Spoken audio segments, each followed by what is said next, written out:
Terima kasih pemirsa, Anda masih bersama kami di Halo Indonesia. Kita akan melanjutkan perbincangan bersama Pak Radit. Masih bersama saya, Pak Radit. Selamat siang, Mas. Baik, Pak Radit, ini mengingat keadaan kita masih di tengah pandemi COVID-19 dan tentunya harus menerapkan protokol kesehatan. Lalu bagaimana Pak keadaan sekarang para pengungsi di NTT dan NTB? Baik, terima kasih Mas Andrew. Ini menjadi PR bersama dan Bapak Kepala BNPB tadi malam dalam rapat koordinasi dan juga keterangan pers kepada media menyampaikan bahwa protokol kesehatan tetap menjadi prioritas pelaksanaan 3M dan kita juga mendukung dengan adanya tes swab antigen yang disampaikan kepada pemerintah daerah untuk selalu dimanfaatkan terutama di tempat-tempat pengungsian atau para penyintas yang memang berada di kerumunan. Memang termasuk juga kita dukungan masker dalam hal ini juga untuk dimanfaatkan oleh para pengungsi atau warga terdampak yang kiranya memang nanti mereka menjadi tempat-tempat yang terkumpulkan terkoleksi dalam suatu wilayah yang berkerumun. Ini memang diupayakan sebisa mungkin protokol kesehatan tetap nomor satu. Baik, kalau di tenda-tenda pengungsian, apakah ada pembatasan jumlah pengungsi dan pemetaan umur dari tiap pengungsi? Misalkan lansia harus masuk, berapa jumlah warga yang boleh masuk, kemudian ada ibu hamil dan juga ibu menyusui. Pak Radit.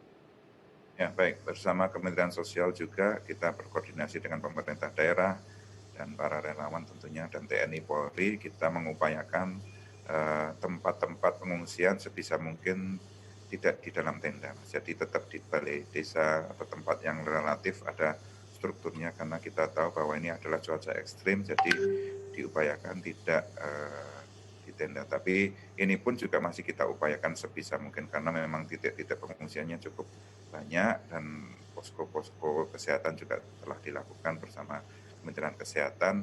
Selain itu juga untuk pelayanan terhadap dapur umum pasti sudah dilakukan.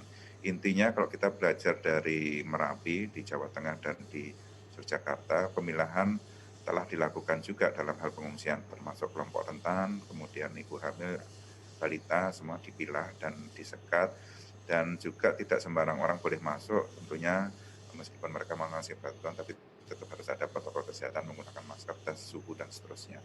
Intinya ini ideal, tapi kita upayakan sebisa mungkin nanti di NTT dalam proses ke depan posko-posko mulai melihat bahwa protokol kesehatan menjadi penting dan pemilahan tentunya akan dilakukan sebisa mungkin. Demikian Mas Andrew. Baik. Lalu apa sebetulnya yang diperlukan dari warga yang mengungsi di setiap tenda-tenda ataupun tempat pengungsian? Apakah kebutuhan mereka sampai saat ini terpenuhi, Pak Radit? Dalam proses pendataan untuk kebutuhan air bersih, kemudian MCK diupayakan sebisa mungkin terpenuhi. Kebutuhan dasar kami telah mengirimkan juga kebutuhan seperti selimut dan kemudian sarung dan juga kebutuhan yang lain adalah makanan siap saji. Tentunya Kementerian Sosial juga telah melakukan bantuan tadi bersifat logistik dan kebutuhan dasar. Kemudian juga dari TNI dan Polri juga telah bergerak dan dalam waktu dekat pun pengiriman melalui kapal dan kebutuhan logistik telah dilakukan. Hari ini pun ada jet kargo dan kami untuk mengirimkan logistik dari pusat ke daerah dan kami juga ada 6 helikopter yang di-standby-kan untuk melakukan distribusi logistik terutama wilayah-wilayah memang tidak bisa diakses saat ini tapi bisa diakses melalui udara dan selain itu helikopter ini juga akan dimanfaatkan untuk bantuan search and rescue dan juga bila mana ada masyarakat yang perlu dirujuk ke rumah sakit yang lebih besar bisa melakukan evakuasi. Jadi upaya apapun yang kami lakukan saat ini supaya segera kebutuhan logistik dapat tercukupi khususnya untuk masyarakat yang terdampak dan memberikan pelayanan yang terbaik bagi masyarakat. Demikian Mas Andrew. Baik, kalau kita berbicara mengenai akses, ini di Pulau Adonara dan Lembata ini adalah beberapa tempat yang terdampak cukup berat. Lalu bagaimana proses evakuasi warga yang mungkin saat ini mengalami luka-luka berat dan bagaimana pula proses pengiriman logistik karena kita tahu pelabuhan di sana itu tidak memungkinkan untuk kapal bisa berlabuh ataupun masuk keluar masuk kapal di pelabuhan itu masih sangat sulit sampai saat ini, Pak Radit.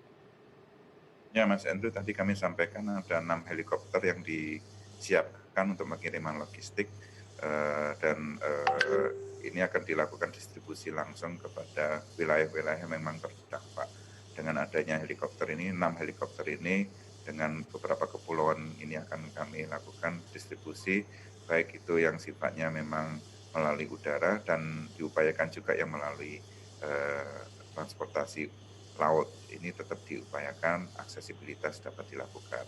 Kemudian untuk evakuasi yang saat ini memang dalam kesulitan, diupayakan semua unsur Basarnas dari TNI Polri juga bergerak menuju lokasi, dukungan dari Basarnas wilayah Makassar dan wilayah Bali, Maumere juga bergerak, TNI, Polri juga dari pusat kita bergerak dan wilayah-wilayah sekitarnya, termasuk pengiriman Stardog untuk melakukan evakuasi atau pelacakan para korban yang ada di lokasi dan juga dukungan dari kepolisian dengan Stardognya semua bergerak untuk menuju dengan bantuan helikopter untuk mencari para korban untuk melakukan evakuasi. Sementara upaya yang lain, eskavator diupayakan bisa nyampe ke lokasi meskipun kendala mungkin masalah transportasi lautnya, tapi sudah siap beberapa eskavator yang akan dikirimkan ke lokasi-lokasi yang memang menjadi penting untuk dilakukan proses untuk melakukan evakuasi. Demikian Mas Andrew. Baik, jadi ada bantuan dari helikopter ya untuk mengirimkan logistik ataupun bantuan kepada warga yang terdampak bencana. Saat ini apa saja Pak bantuan yang sangat diperlukan atau bahan-bahan logistik apa saja yang dibutuhkan bagi warga-warga yang terdampak bencana agar mungkin masyarakat yang saat ini sedang menonton bisa ikut berpartisipasi memberikan bantuannya kepada warga yang terdampak bencana di NTT dan NTB. Dan satu lagi Pak, apa saja nih ketersediaan fasilitas kesehatan atau tim medis di sana apakah mencukupi untuk merawat warga yang saat ini sedang terluka di daerah NTT dan NTB, Pak Radit? Dan logistik tentunya yang menjadi kebutuhan dasar tentunya standar ya, kita pasti upayakan ada makanan siap saji, kemudian dapur umum pasti air bersih MCK, kemudian yang kebutuhan lain yang seperti selimut tentunya lauk pauk dan seterusnya akan kita dorong untuk segera bisa sampai ke tempat. Selain itu kebutuhan-kebutuhan yang lain terkait dengan kebutuhan balita dan kebutuhan untuk ibu hamil dan seterusnya pasti menjadi penting dalam hal pelaksanaan pengiriman bantuan tersebut, Mas Andrew.